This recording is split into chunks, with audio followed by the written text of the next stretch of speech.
is 11 years later in the rock and roll year when Vanilla Ice was a one-hit wonder with Ice Ice Baby, when England were knocked out of the World Cup in Italy, and when Maggie wept as she left Downing Street. This is the way we were in 1990. I don't look back and think, oh, Stuart Pearce missed a penalty. I look back and think England didn't get to the final. I think that's very much in the nature of England teams, really. It's like Palace, they shine and they really spark, and you think, yeah, they're really going to do something, and then suddenly... But here goes the newly crowned Footballer of the Year, John Barnes. 2-1. Well, Liverpool have done their part. They have won. Liverpool won the game to be the champions. I think we were, on our day, we were better than teams of the past, but I think the teams of the past would have more consistent good days than we did. That was Beardsley and Barnes and all those players, and Dalglish was managing. It was a risk that Kenny Dalglish took when he signed myself, Peter Beardsley, right hand on Aldridge. Now, until we actually started playing together and it actually worked straight away and we went on to great things, no one knew how we would actually play. It seemed like they were just unstoppable. They were dominating everything.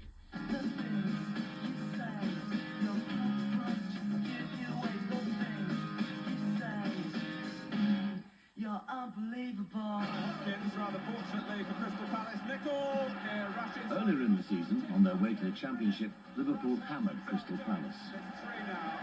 I supported Palace because I lived very near the ground, and can you believe this? I used to cycle past it on the way to work. Gary Gillespie, Beardsley. Aldridge.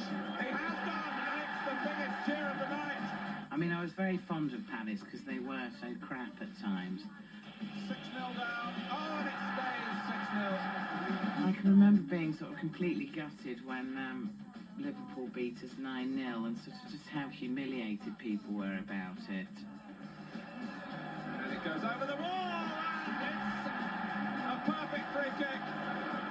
Here's Hussein. And maybe a ninth, yes! And so then when we went on to beat them, that was just fantastic in that cup run. Just superb. And it's a shot. And it's there by Bright. And Bright's there. And Wright is there. And Palace. Are they in front? Yes, they are. Bright's in there. And Thomas. Scoring for Gray. Gray. 3-3. Thorne picked it on. And it's gone in. And Crystal Palace are at Wembley. But could Crystal Palace beat Manchester United in the final?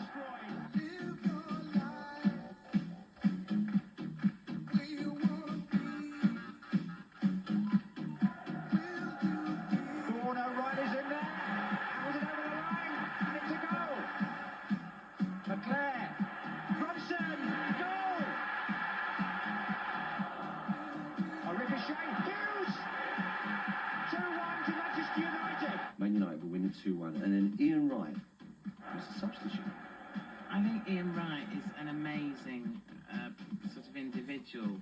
I still think even these days black players have an awful lot to put up with from crowds, but I think Ian Wright has always sort of forced his personality onto people, and that's why he shines so much. Here's Wright, his first chance to show what he can do, and he's through. It's Wright. Oh, what an impact by the substitute. Wright! Goal! It's Ian Wright again. It's now 3-2. Ian Wright has scored 2 goals. So I was thinking, right, it's the end of the game. I don't believe it. Palace are going to win the cup. So who pulls it out of the bag? Sparky Hughes, one of the most underrated players of the decade. Mark Hughes scores a fantastic goal. Hughes goes through the middle, shots here for 3-3. Mark Hughes! Which of course brings us to a replay, which Lee Martin scores the winning goal. And I can remember Barnes actually saying to me on the morning before the replays, he said, "You could be a hero tonight." he could score the winner, you never know. Where he spotted me just on the edge of the box and he knocked a great ball through it. I just caught it on my chest and unfortunately it went straight to the top corner. I just collapsed on the ground. It was fantastic. All the boys just jumped on top of me. What a feeling that was, you know. It's no feeling like that. Manchester United equal the record of Aston Villa and Tottenham Hotspur. They win the FA Cup for the 7th time. This is a man who's suffered great deprivation in prison. We're leaving Downing Street for the last time after 11 and a half wonderful years, and we're very happy that we leave the United Kingdom in a very, very much better state than when we came here 11 and a half years ago.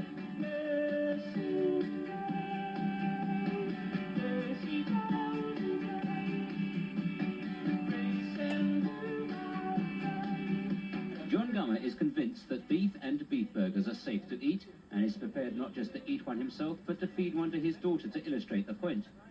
Yet again, Nottingham Forest got their hands on one of the big 3 English trophies. He's got it! Forest have snatched the lead. The manager quite unmoved, the goalkeeper quite perplexed, and the fans absolutely overjoyed. It's a pleasure to bring Brian Clough a trophy. I mean, we'd been at the club, the new boys and whatever, and it was always a thing of the past in the European days, and the team were very successful, and we wanted to win something ourselves. Royal Highness hands the trophy to Stuart Pearce, and Nottingham Forest have done it again.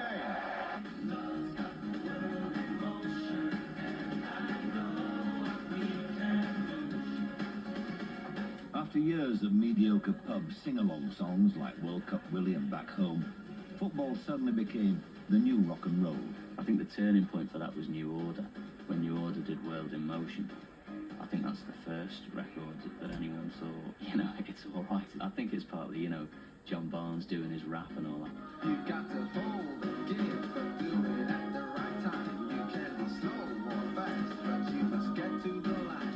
To do the rap, I was up against Peter Beardsley, Paul Gascoigne and Chris Waddle and Des Walker.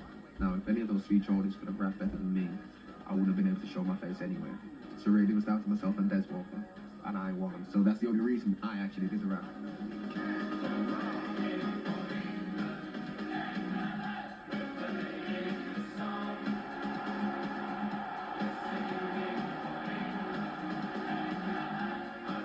The Italia 90 World Cup captivated the world.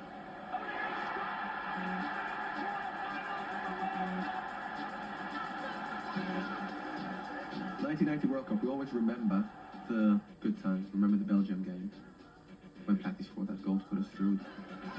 Chip in there.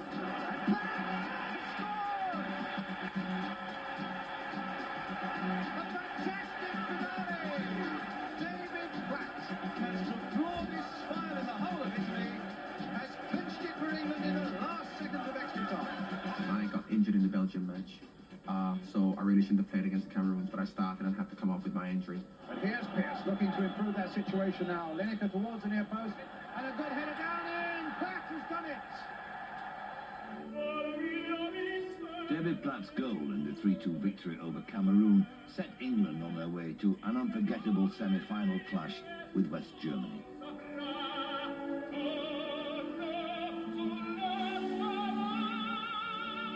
In Britain, a record TV audience, 25 million people, held their breath and watched the drama unfold. Curled off, and in! Well, that was terrible bad luck, England. It might come for Lineker. It's That night, England and Germany, I thought that England were like a different side. I thought they played very, very well. Gascoigne played out of his skin. I mean, he was very unlucky for that tackle that he didn't make to get the card, and I understand him crying. He's already carrying 1 yellow card. Look at that. Oh, my goodness. Look at that look on his face. He knows he's not far from tears there. He's not far from tears there because he knows the great, great moment of his football career might well be snatched away from him. That was probably our best performance, and we went out. Lineker with penalty number 1. 1-0. Peter Beardsley Beardsley. Just sticking in the back of the net, which he's done. David Platt. Into the net again. It's a hell of an exciting way to finish a game. I've been at both ends of it. I've missed penalties and I've scored penalties in a shootout. It's a great feeling when you score them. It's murderous when you miss them. But at the end of the day, everyone is glued to watching that. Stunned, but it's hardly come true today, really. Stuart Pearce. Penalty, well, obviously I was very disappointed for myself. It was a case of coming home and thinking, I've let the country down more so than anything. There is no better way to finish a game. No one's thought of one yet, and until they do, we'll take penalties. Now, Chris Waddle. West Germany's in the final, and England sadly are out. I had a lot of sympathy for Pearce and Waddle, because I just think there's such intense pressure on you at that point. Always in tears, Stuart Pearce, and I thought he was a really hard man. So there you are, that's the way it gets you. And the other thing, of course, is that the cameras are so intrusive these days, so that they don't let you away with anything. Emotion and drama, and in the end, defeat for England.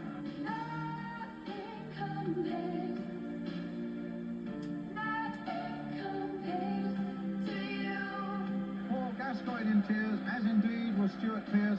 After the World Cup, I went around all the grounds, and the song was Stuart Pearce is a German, you know, they think they can try and get at me that way. And the Germans are jubilant. I have greatest sympathy for Pearce and the rest of them, and it was no fun. But why do we always have to lose to the Germans?